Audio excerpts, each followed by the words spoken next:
ഇസ്ലാമിനെതിരെ എല്ലാവരും ഉന്നയിക്കുന്ന വലിയൊരു ആരോപണമാണ് സ്ത്രീകൾക്ക് അനന്തരാവകാശ വിഷയത്തിൽ തുല്യമായ നീതിയില്ല, അവഗണനയാണ്. തീരെ പരിഗണിക്കാത്തൊരു വിഭാഗമായിട്ട് സ്ത്രീകൾ മാറുന്നുണ്ട് ഇസ്ലാമിൽ എന്നാണ് എല്ലാവരും ആരോപിക്കുന്നത്.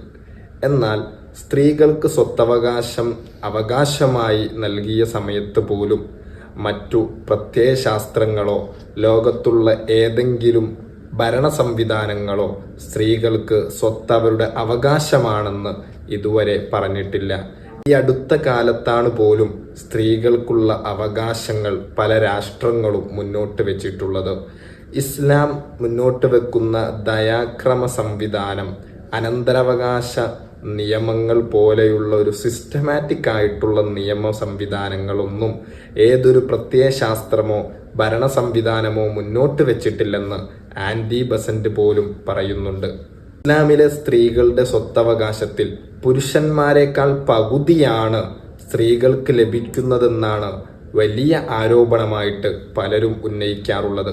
എന്നാൽ സ്ത്രീകൾക്ക് പുരുഷന്മാരോടൊപ്പം തുല്യമായ സ്വത്തവകാശം ലഭ്യമാകുന്ന ചില സാഹചര്യങ്ങളുണ്ട്. എന്നാൽ പുരുഷന്മാരെക്കാൾ കൂടുതൽ ലഭ്യമാകുന്ന സാഹചര്യവും അനന്തരാവകാശ നിയമത്തിൽ നമുക്ക് കാണാനാകും.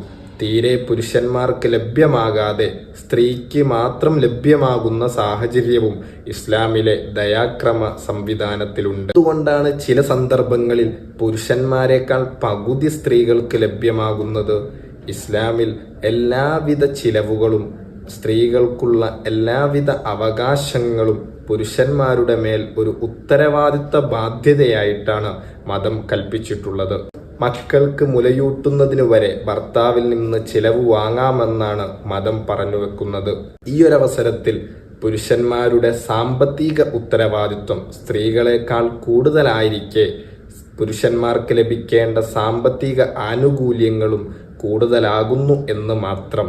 നിങ്ങൾ നോക്കൂ, ഒരു കമ്പനിയിൽ കൂടുതൽ ക്യാഷ് ക്യാപിറ്റലായിട്ട് ഇൻവെസ്റ്റ് ചെയ്യുന്നവർക്ക് അതിനനുസരിച്ചുള്ള വരുമാനം ലഭ്യമാകേണ്ടതില്ലേ? ഉത്തരവാദിത്തങ്ങൾക്കനുസരിച്ചാണ് ലോകക്രമത്തിൽ പോലും ആനുകൂല്യങ്ങൾ ലഭ്യമാവുക. ഇവിടെ കുടുംബജീവിതത്തിൽ പുരുഷന്മാർക്ക് സ്ത്രീകളെക്കാൾ സാമ്പത്തിക ഉത്തരവാദിത്തം കൂടുതലായിരിക്കെ സാമ്പത്തിക ആനുകൂല്യങ്ങൾ പുരുഷന്മാർക്ക് കൂടുതൽ ലഭ്യമാകണമെന്നാണ് യുക്തി പറയുന്നത്. ആ അടിസ്ഥാനത്തിൽ തന്നെ ഇസ്ലാമിൽ സ്ത്രീകളെക്കാൾ ചില സന്ദർഭങ്ങളിൽ പുരുഷന്മാർക്ക് കൂടുതൽ സ്വത്തവകാശം ലഭ്യമാകുന്നത്.